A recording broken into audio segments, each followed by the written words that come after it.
Vice President, ladies and gentlemen,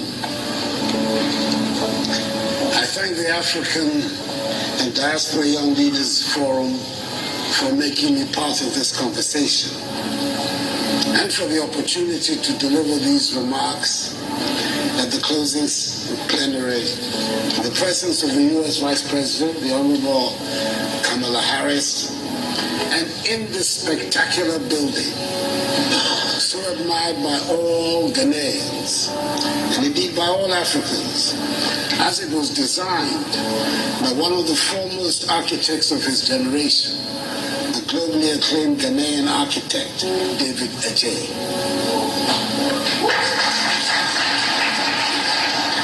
The forum has chosen the most relevant theme of Africa's contemporary situation, a theme which sums up the essence of African aspirations, amplifying voices, building partnerships that work. I've stated it before, that it sometimes appears the words Africa and Africans have more resonance outside the continent than inside. We are home on our continent. It always seems very important to assert that we are Ghanaians, Ivorians, Kenyans, Nigerians, Swazis, Senegalese, Rwandans, South Africans, and Zambians. Then we find ourselves outside the continent, and then we discovered that to the outside world, there are no Ghanaians, there are no Senegalese, and there are no Tanzanians. There are only Africans, and we are all simply Africans. The lesson for me is clear. Our destinies are intricately linked with each other, and we're talking not only about those of us on the continent, but about the Africans in the diaspora as well. You can be an honors graduate from any of the top universities of this country. You can be a second or third generation American, and you can be in a well-paid job. If there's an outbreak of Ebola someplace on the African continent, you are an African.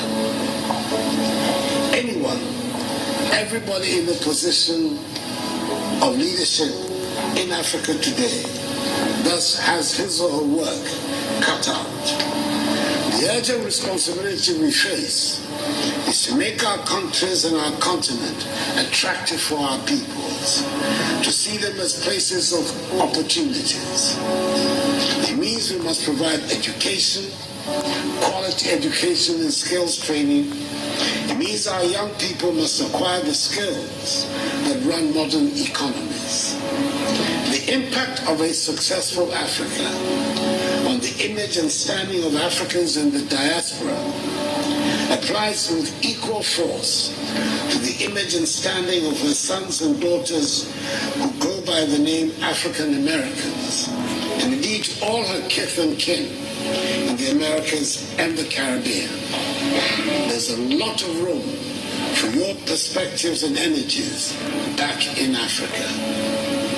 History tells us of the positive impact of diaspora communities on the growth and development of countries. So increased trade activities, rising investments, and the transfer of skills and knowledge. Take the case of China, for example. With an emigre population of some 60 million, the Chinese diaspora is said to be the 25th largest country in the world, who, according to the Nikkei Asian Review, owed assets worth 2.5 trillion United States dollars. When foreign companies in the late 1970s reduced their investments in China, it was the Chinese diaspora that shored up the economy.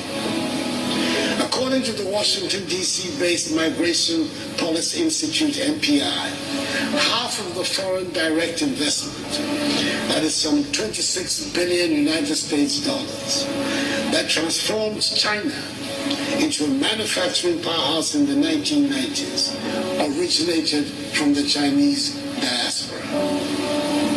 That is the rationale of Ghana's initiative of Beyond the Return, which is building on the considerable success of the Year of Return and the renewed enthusiasm around building Africa together. We must work to help change the African narrative, which has been characterized largely by a concentration on disease, hunger, poverty, and illegal mass migration. Let us all remember that the destiny of all black people, no matter where they are in the world, is bound up with Africa. We should never forget that famous admonition of the celebrated Jamaican reggae star P.T. Tosh when he said, and I quote, "Don't care where you come from, as long as you are a black man, you are an African," unquote.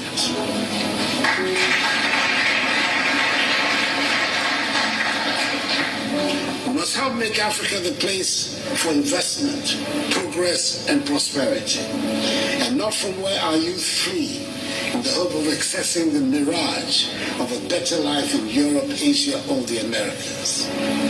That is what the Beyond the Return seeks to do, so we can derive maximum dividends from our relations with the diaspora in mutually beneficial cooperation and as partners for shared growth and development.